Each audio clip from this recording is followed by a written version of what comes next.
கர்த்தரும் இரட்சகருமாக இயேசு கிறிஸ்துவின் நாமத்தில் தீர்க்கதரிசிகளுக்கும் தீர்க்கதரிசிகளின் புத்திரர்களுக்கும் தீர்க்கதரிசன மாணவர்களுக்கும் அன்பின் வாழ்த்துக்கள்.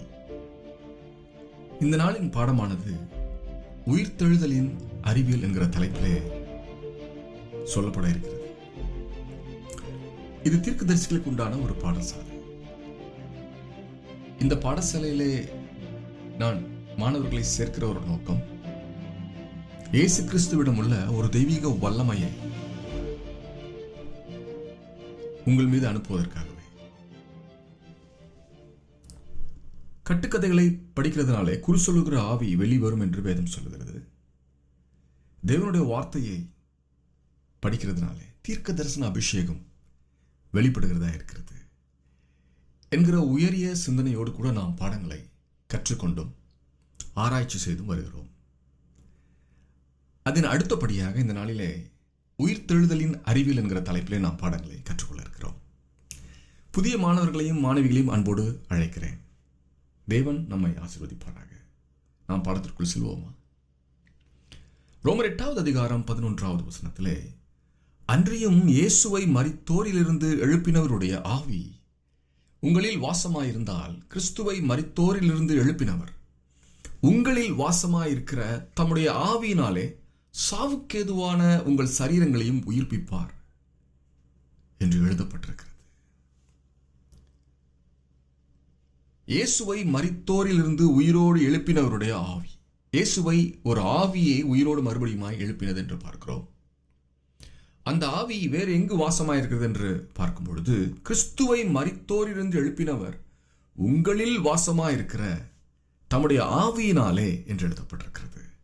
என்று நாம் இயேசு கிறிஸ்துவை நம்முடைய இரட்சகராக ஏற்றுக்கொள்கிறோமோ, அவருடைய ஆவி நமக்குள்ளாக இறங்குகிறது என்பது இந்த வசனத்திலிருந்து நாம் உறுதியாக கற்றுக்கொள்கிறோம். இயேசு கிறிஸ்துவின் ஆவி நமக்குள் இருந்தால்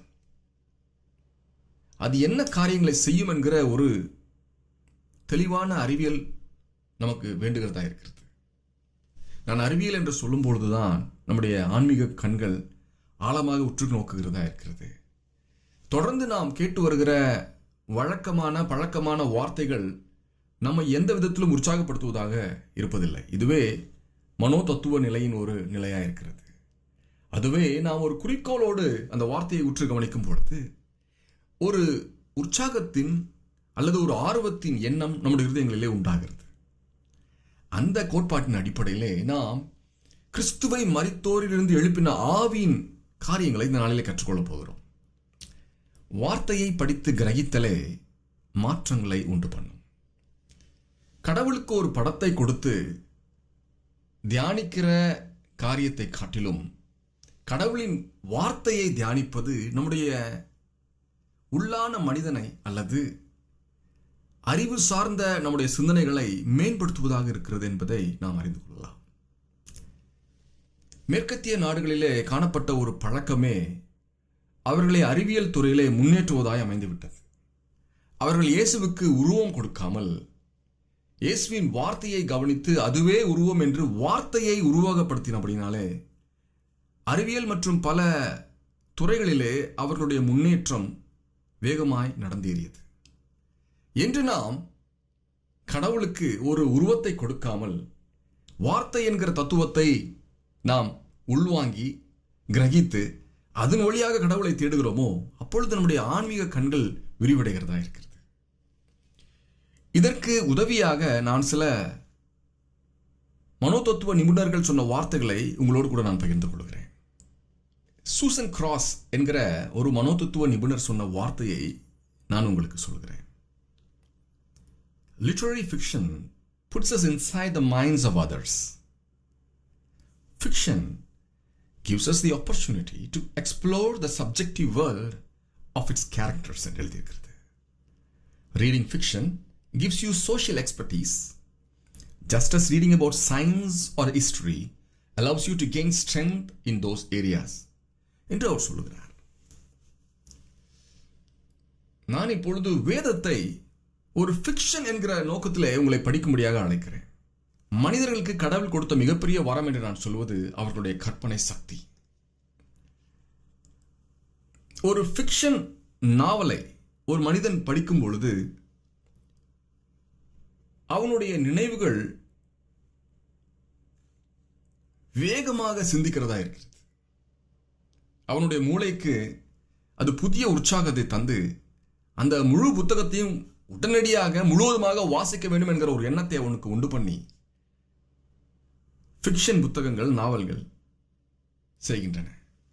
நான் சொல்கிறேன், வேதத்தில் எழுதப்பட்டிருக்கிற ஒரு தத்துவம், கிறிஸ்துவை மரித்தோரிலிருந்து எழுப்பின ஒரு ஆவி.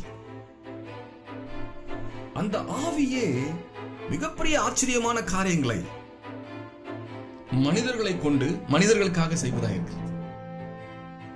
அதைத்தான் நீங்க பார்க்கிறோம். மற்றும் ஜெனிஃபர் வேன் பெல்ட் என்கிற ஒரு ஆங்கில எழுத்தாளர், ஒரு சைக்காலஜிஸ்ட் இப்படி சொல்றாரு பாருங்க படிக்கிறத பத்தி. Our minds go through an entire array of thoughts, feelings and emotions while we read. ஒரு புத்தகத்தை படிக்கும் பொழுது நம்முடைய எண்ணங்கள், நம்முடைய உணர்வுகள் மற்றும் உணர்ச்சி பூர்வமான காரியங்கள் வேறு உலகத்திற்கு நம்மை அழைத்து செல்கிறதா இருக்கிறது. There are also numerous background activities going on in the brain. அப்படி ஒரு புத்தகத்தை நாம் படிக்கும் பொழுது நம்முடைய மூளையிலே இன்னொரு வேலையும் நடந்து கொண்டிருக்கிறது என்பதை அவர் சொல்கிறார்.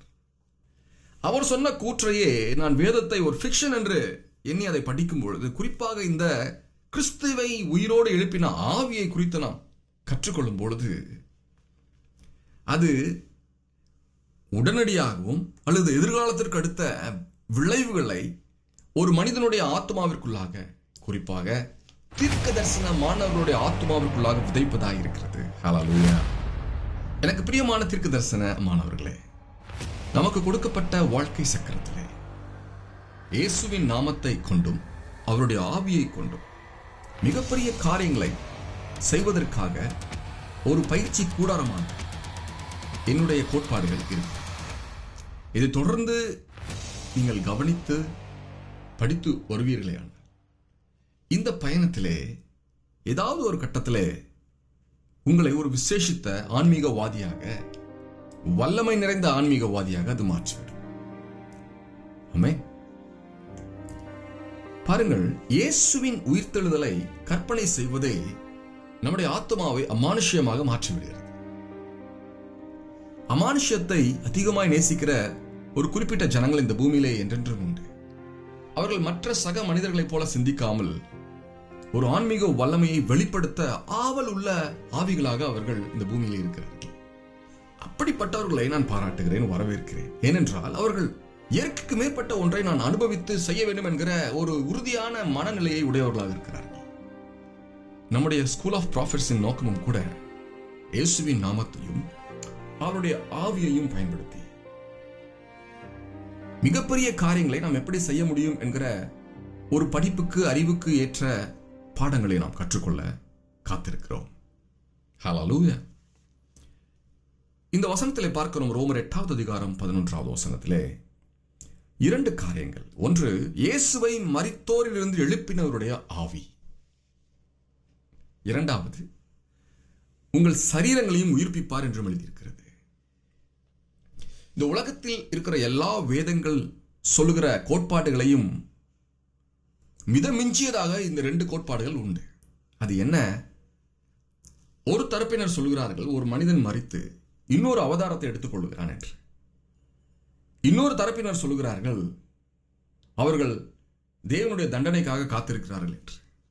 ஆனால் கிறிஸ்துவ வேதத்தில் 2 கோட்பாடுகள் நம்ப முடியாத காரியமாக இருக்கிறது. ஒன்று, இயேசுவை மரித்தோரிலிருந்து எழுப்பினவருடைய ஆவி. இரண்டாவது, உங்கள் சரீரங்களையும் உயிர்ப்பிப்பார் என்று எழுதியிருக்கிறது. இந்த 2 வசனங்களுக்குமே நமக்கு சாட்சி உண்டு. முதலாவது சாட்சி, இயேசுவே உயிரோடு எழும்பினார் என்பதே எழுதப்பட்ட உண்மையாக இருக்கிறது. இரண்டாவது, உங்கள் சரீரங்களையும் உயிர்ப்பிப்பார் என்று எழுதியிருக்கிறபடியாக கிறிஸ்துவும் மரித்து உயிரோடு எழும்பினார் என்கிற ஒரு உறுதியான வரலாற்று உண்மையும் நமக்கு முன்பதாக இருக்கிறது. இந்த 2 உண்மைகளை நாம் கிரகித்துக் கொண்டு ஆவியிலே ஒரு பெரிய மாற்றத்தை நாம் கொண்டு வருகிறவர்களாக இருக்கிறோம். ஹல்லேலூயா. தேவனுடைய வல்லமையை மனிதர்கள் பெற்றுக்கொள்வதற்கு எந்த தடையும் இல்லை. இயேசு கிறிஸ்துவும் கூட அவருடைய சீஷர்கள் தன்னை போலவே அற்புதங்களையும் அடையாளங்களையும் செய்ய வேண்டும் என்கிற ஒரு உறுதியான எண்ணமுடையவராய் இருந்தார். அதற்கு அவருடைய வார்த்தையே சாட்சி. ஹல்லேலூயா. மறுபிறப்பும் தண்டனையும் மனிதர்களை குருடர்களாய் ஆக்குகிறது. ஒரு தரப்பினர் சொல்கிறார்கள், ஒரு மனிதன் தன்னுடைய பாவத்திற்கு ஏற்ற கர்மாவை தன்னுடைய மறுபிறப்பிலே பெற்றுக் கொள்கிறான் என்று. இன்னொரு தரப்பினர் என்ன சொல்லுகிறார்கள், அவர்கள் கடவுளுக்கு முன்பதாக தண்டனை கைதிகளாக போய் நிற்பார்கள் என்கிற ஒரு காரியம். கிறிஸ்து இந்த ரெண்டு காரியத்திற்காக வரவில்லை. மாறாக அவர் எதற்காக வந்தார்? ரோமர் 8வது அதிகாரம் 28வது வசனத்திலே, அன்றியும் அவருடைய தீர்மானத்தின்படி அழைக்கப்பட்டவர்களாய் தேவனிடத்தில் அன்பு கூறுகிறவர்களுக்கு சகலமும் நன்மைக்கு ஏதுவாக நடக்கிறது என்று அறிந்திருக்கிறோம் என்கிற ஒரு வார்த்தையை நாம் கவனித்தால் நம்மை மிகுந்த உற்சாகத்திற்குள்ளாக அந்த வார்த்தை தள்ளுகிறதா இருக்கிறது. ஹல்லேலூயா. இந்த வார்த்தையை கேட்கும் பொழுதே உங்கள் இதயத்தில் இருக்கிற துக்கம் உங்களை விட்டு நீங்கி கொண்டிருக்கிறது. இப்பொழுது இது ஒரு ஆன்மீக வெளிப்பாடு என்று நான் சொல்லுவேன். This is a moment that some kind of stress is leaving you right now in the name of Jesus, my friend. You are about to suicide yourself and the power of God is touching you, which says that, no, you have a great life ahead of you, my son. Come out of the thought that you want to finish your life. No, I have kept a new life for you. Just wait. In a short while you will hear a good news about the problem that you are facing. Hallelujah. Thank you, wonderful Jesus. இந்த ரோமர் 8வது அதிகாரம் 28வது வசனத்திலே பார்க்கிறோம், அவருடைய தீர்மானத்தின்படி அழைக்கப்பட்டவர்களாய். எனக்கு பிரியமான தீர்க்க தரிசனமானவர்களே, எல்லோருமா தீர்க்க தரிசனமானவர்களாக அழைக்கப்பட்டிருக்கிறார்கள்? நிச்சயமாக இல்லை. பிஎஸ்சி படிக்கிறாங்க, எம்எஸ்சி படிக்கிறாங்க, எல்லாருமா பிஹெச்டிக்கு போறாங்க? இல்லையே. தங்களுடைய வாழ்க்கை போராட்டத்திலே கனவுகளை தொலைத்து விடுகிறார்கள். அவர்களுடைய கற்பனைகள் எல்லைக்கு உட்பட்டதா இருக்கிறது. ஆனாலும் இந்த தீர்க்கதரிசன வரம் வேண்டும் என்று நீங்கள் முடிவு செய்து, என்னை கேட்க வேண்டும் என்கிற ஒரு முடிவையும் செய்து என்னுடைய மாணவர்களாக நீங்கள் இணைந்திருக்கிறீர்கள். ஆகவே நான் உங்களுக்கு சொல்கிற ஒரு வார்த்தை, அவருடைய தீர்மானத்தின்படியே நீங்கள் என்னுடைய மாணவர்களாக இணைந்திருக்கிறீர்கள். ஹல்லேலூயா. நம்முடைய கல்வி சாலையிலே நாம் ஆன்மீக வல்லமைகளை பெற்றுக்கொள்வதின் காரியங்களை படிக்க இருக்கிறோம், படித்துக் கொண்டு வருகிறோம். அவருடைய தீர்மானத்தின்படி அழைக்கப்பட்டவர்களாய் தேவனிடத்தில் அன்பு கூறுகிறவர்களுக்கு தீர்க்க தரிசன மாணவர்களுடைய அன்றாட பயிற்சி நம் தேவனை நேசிப்பதற்காக அழைக்கப்பட்டிருக்கிறோம்.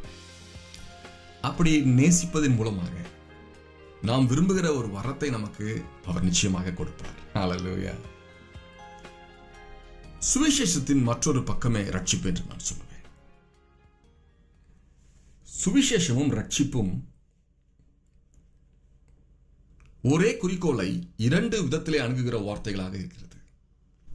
ரோமர் 8வது அதிகாரம் 17வது வசனத்திலே, நாம் பிள்ளைகள் ஆனால் சுதந்திரரும் ஆமே, தேவனுடைய சுதந்திரரும் கிறிஸ்துவுக்கு உடன் சுதந்திரரும் ஆமே, கிறிஸ்துவுடனே நாம் மகிமைப்படும்படிக்கு அவரோட கூட பாடுபட்டால் அப்படி ஆகும் என்று எழுதியிருக்கிறது.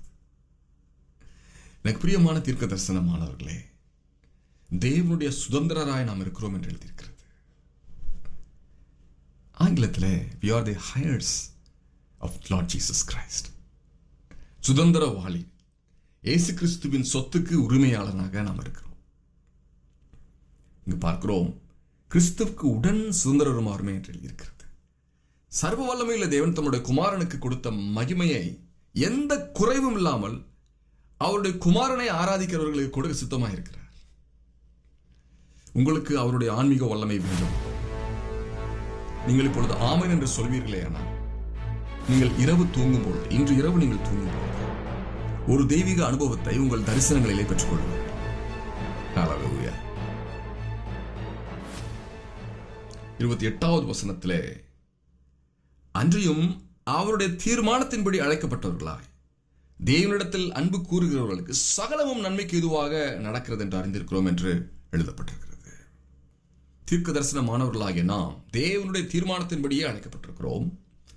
ஆகவே நம்முடைய வாழ்க்கையின் கேள்விக்குறிக்கான ஒரு பதிலை நாம் இங்கு பார்க்கிறோம். சகலமும் நன்மைக்கு ஏதுவாய் நடக்கும்.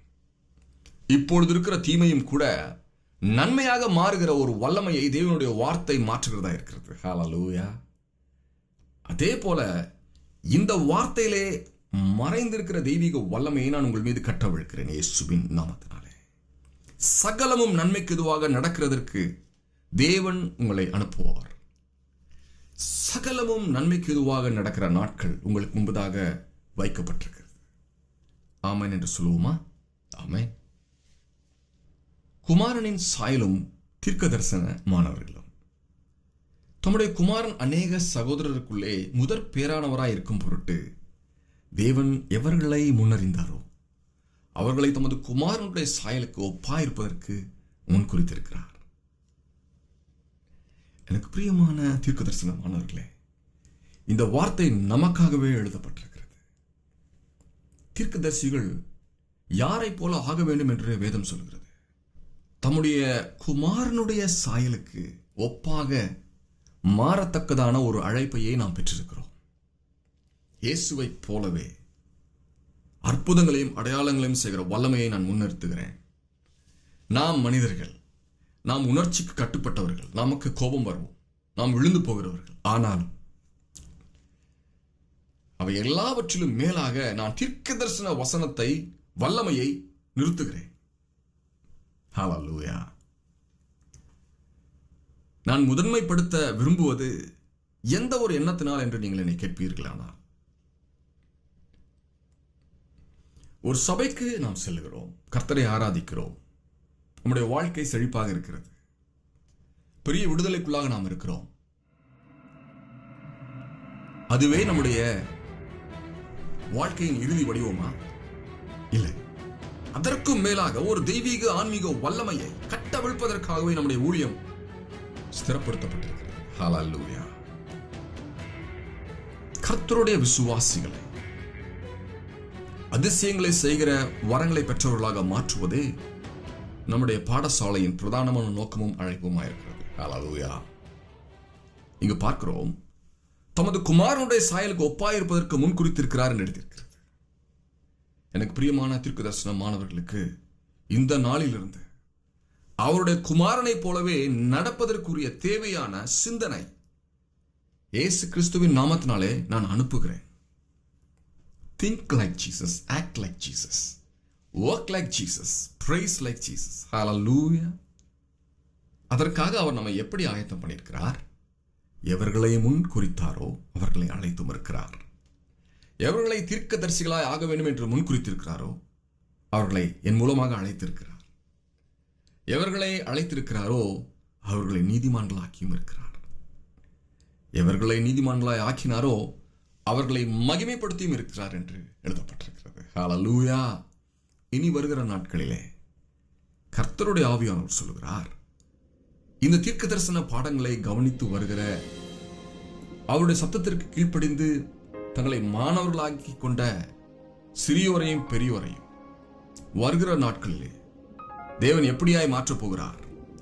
அவர்களை மகிமைப்படுத்துவதற்காக இந்த நாளிலே அவர்களை தெரிந்து கொள்கிறார். ஆமென். ஹல்லேலூயா. இது தீர்க்கதரிசிகளுக்கு உண்டான ஒரு பாடசாலை. புதிய மாணவர்களையும் மாணவிகளையும் அன்போடு அழைக்கிறேன். தீர்க்கதரிசிகளின் விரோதி கர்த்தரின் விரோதி. 31வது வசனத்திலே இவைகளை குறித்து நாம் என்ன சொல்லுவோம்? தேவன் நம்முடைய பட்சத்தில் இருந்தால் நமக்கு விரோதமாய் இருப்பவன் யார் என்று எழுதியிருக்கிறது. நம்முடைய தீர்க்க தரிசன பாதையிலே கர்த்தர் நமக்கு விரோதமாக இருக்கிற பிசாசு கிரியைகளை தான் பார்த்துக் கொள்வேன் என்று வாக்குறுதி பண்ணுகிறார். அதைத்தான் இங்கே எழுதியிருக்கிறது. தேவன் நம்முடைய பட்சத்தில் இருந்தால் நமக்கு விரோதமாக இருப்பவன் யார்? ஹல்லேலூயா.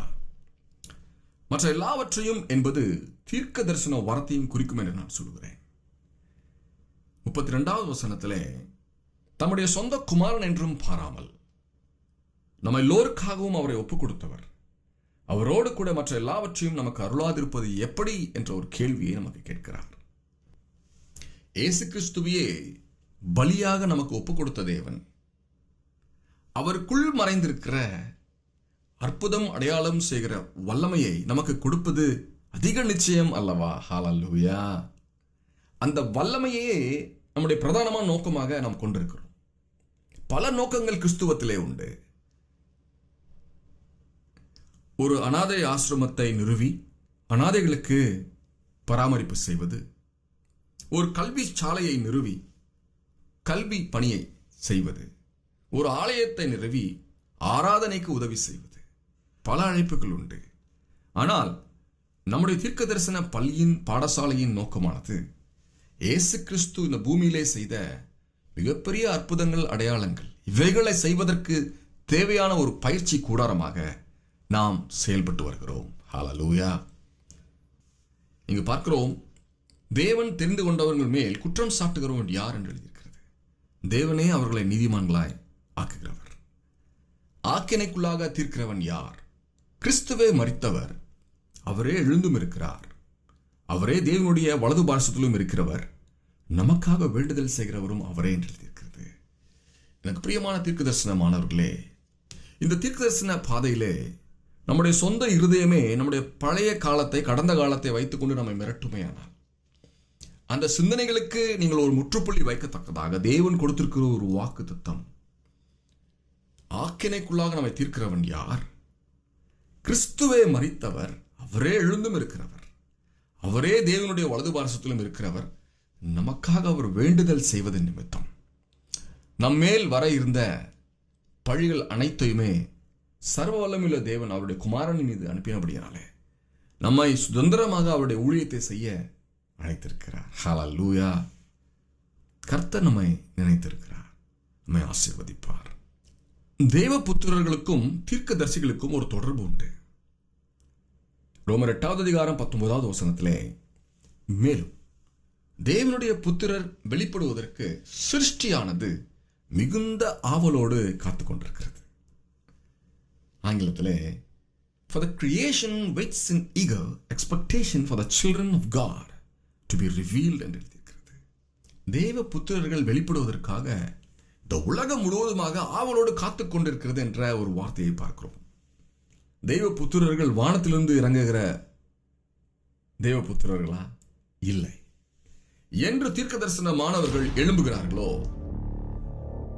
அந்த நாளே இந்த உலகம் ஆவலோடு காத்திருந்த பிரமிப்பான ஒரு நாள் என்று நான் சொல்லுகிறேன். ஹல்லேலூயா.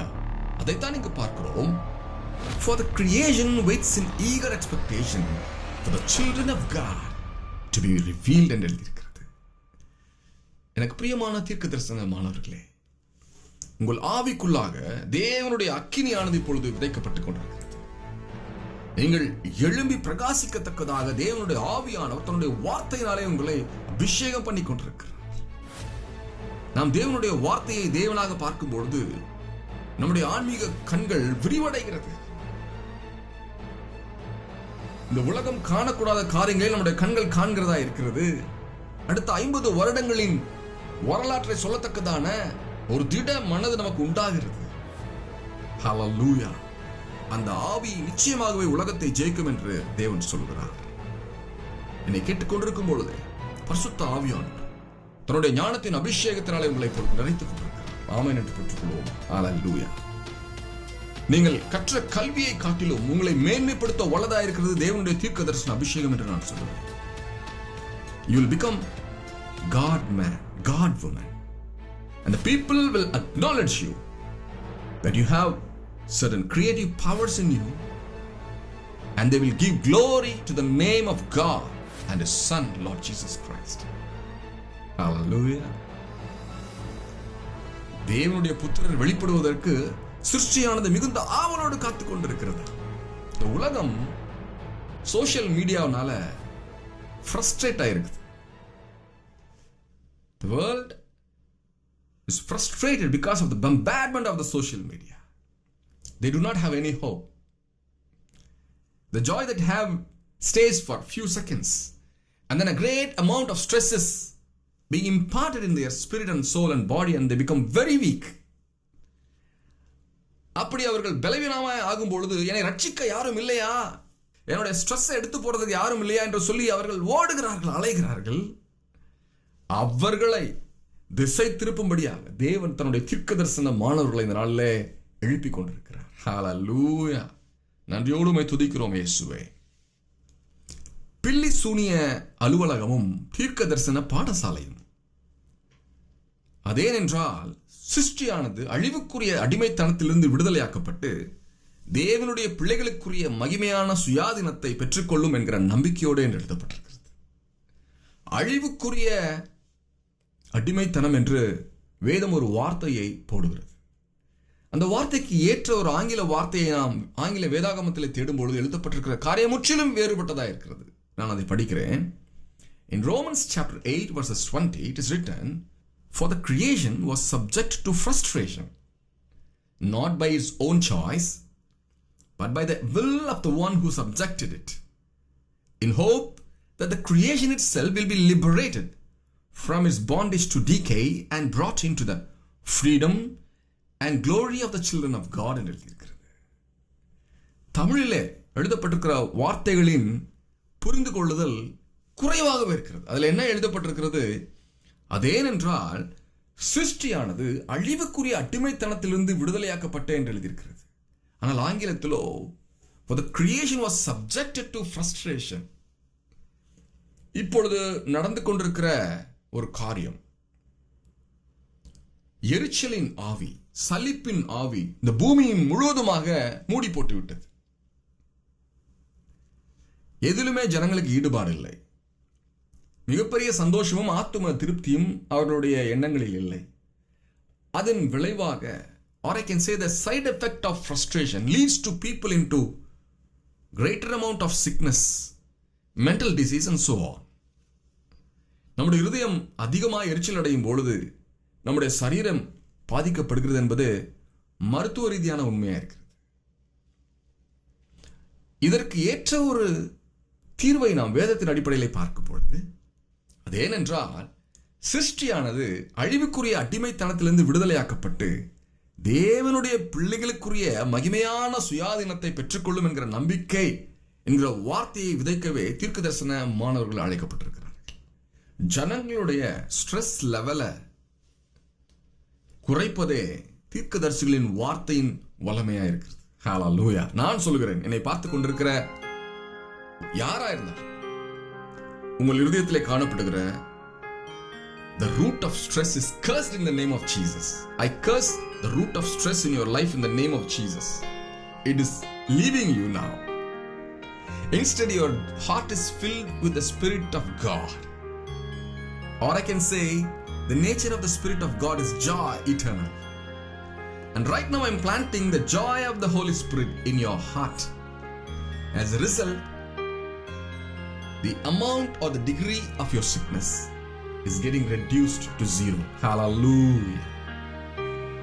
Thank you, Lord Jesus, for acknowledging this word and setting your people free. Amen. Hallelujah. எனக்கு பிரியமான தீர்க்க தரிசன மாணவர்களே, வெற்றி பெறவே நாம் அதிகாரத்தை உடையவர்களாக இருக்கிறோம். 37வது வசனத்திலே, No, in all these things we are more than conquerors through him who loved us. For I am convinced that neither death nor life, neither angels or demons, neither the present nor the future, nor any powers, neither height nor depth, nor anything else in all creations will be able to separate us from the love of God that is in Jesus Christ our Lord என்று எழுதியிருக்கிறது. ஹல்லேலூயா. தமிழிலே, இவை எல்லாவற்றிலேயும் நாம் நம்மில் அன்பு கூறுகிறவர்களாலே முற்றும் ஜெயம் கொள்ளுகிறவர்களாக இருக்கிறோமே. மரணமானாலும் ஜீவனானாலும் தெய்வ தூதர்களானாலும் அதிகாரங்கள் ஆனாலும் வல்லமைகளானாலும் நிகழ்காரியங்களானாலும் வரும் காரியங்களானாலும் உயர்வானாலும் தாழ்வானாலும் வேறெந்த சிருஷ்டியாலும் நம்முடைய கர்த்தராகிய கிறிஸ்து இயேசுவின் உள்ள தேவனுடைய அன்பை விட்டு நம்மை பிரிக்க மாட்டாது என்று நிச்சயித்திருக்கிறேன் என்ற ஒரு உறுதியான வார்த்தையின் அறிக்கையிடுதலை நாம் பார்க்கிறோம். எனக்கு பிரியமான தீர்க்க தரிசன மாணவர்களே, இந்த நாள் உங்களுக்கு வெற்றியின் நாளாக இருப்பதாக, இந்த காலை ஒரு புதிய உற்சாகத்தின் காலையாக இருப்பதாக, இன்று இரவு நிம்மதியின் இரவாக உங்களுக்கு மாறுவதாக. தொடர்ந்து இந்த பாடங்களை என்னோடு கற்றுக்கொண்டு வருகிறீர்கள் என்கிற உறுதியான நம்பிக்கை எனக்கு உண்டு. தேவனுடைய சமாதானமும் அவருடைய வல்லமையும் உங்களோடு கூட இன்றும் என்றும் இருப்பதாக. ஷலோம்.